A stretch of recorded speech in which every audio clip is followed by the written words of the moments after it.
We are ready.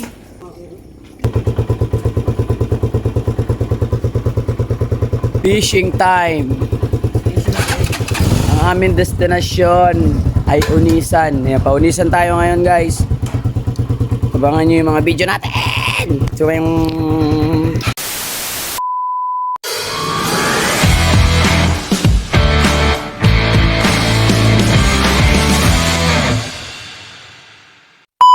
ayun, at dumaan muna kami dito sa fishing port dito sa Dalahican para bumili ng hipon, pero wala kaming nabili, wala kaming nadatnan, kaya pinuntahan na lang namin yung isa namin kasama, si Paring Carlo, para mag-proceed tayo papuntang Pagbilao, Quezon. Doon tayo bibili ng ating pamain na hipon. Ayan, at nandito na nga tayo sa palengke ng Pagbilao, Quezon, at dito tayo nakabili ng hipon, kaya dire-diretso na tayo, papunta na tayo ng Unisan. Pero bago tayo pumesto ng Unisan, dadaan muna tayo, guys, ng Padre Burgos. Ayan, yun yung unang bayan na dadaanan natin bago Unisan. Ayan, kita nyo naman, napakagandang morning. Ang ganda din ng lugar na dinaanan natin, guys. Napaka-nature ng mga bundok dyan. At kitang-kita nyo naman, guys, sobrang ganda ng panahon natin ngayong araw ng linggo.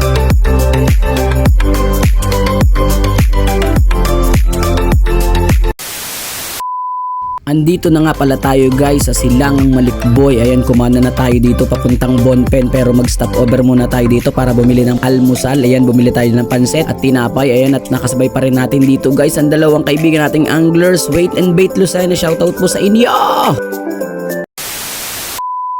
Ayun, at pagdating nga pala natin dito sa bayan ng Padre Burgos, dito tayo nagpwesto sa may pier. Ayan, at nag-set up na tayo dito ng mga gamit nating mga fishing line, at hinanda na natin ang mga gamit natin ang biglang may sumibad. Fish on. Parrot fish ata yan, ah. Kamukha ng parrot fish, ano? Fish on, fish on. Good size.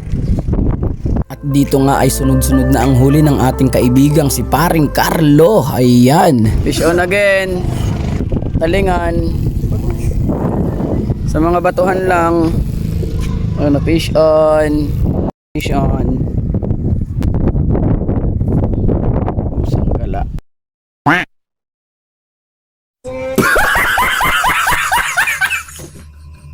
Ayop na yan, ah. Kaliit, ah. Pakawalan. Tanggalin natin. Boy, fish on. At dito nga ay pinakawalan ko na yung aking nahuling maliit, at nakahuli din si Parang JR ng maliit, kaya pinakawalan na namin parehas. Fish on. Wow, stonefish. Matibo. Tapo ba yan? Tata hindi. Hindi, stonefish yan. Nakakain yan natin tayo. Nakakain ano? Nakakain yan. Kaya lang. Sarap ng ihaw niyan. Kaso ay nakakatibo yan. Ano muna? Nagnat ka niyan. Stonefish yan, boy. Ayun, oo, Nakasumibad. Fish on ulit. Yan. Oh, alpasan natin. Yan. Yan, pag maliliit, alpas. Tapos kakagat uli.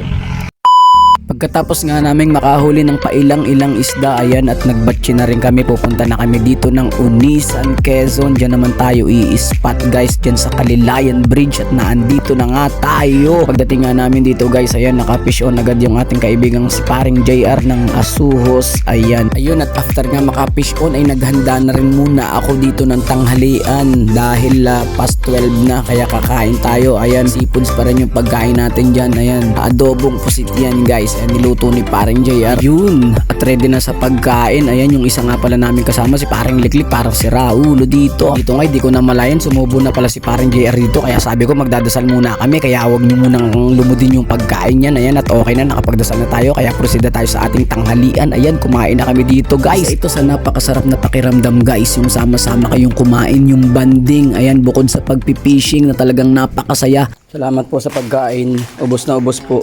Labos po. Ayun, no. Sinasaid pa. Hindi lang po umubos niya, no. Ayun, no. Ayun,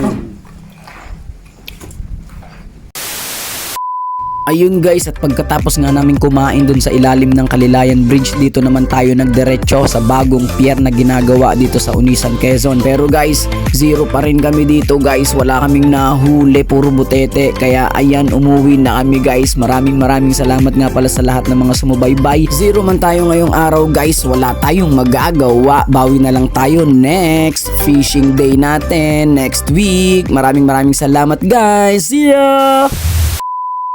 Tinapay TV.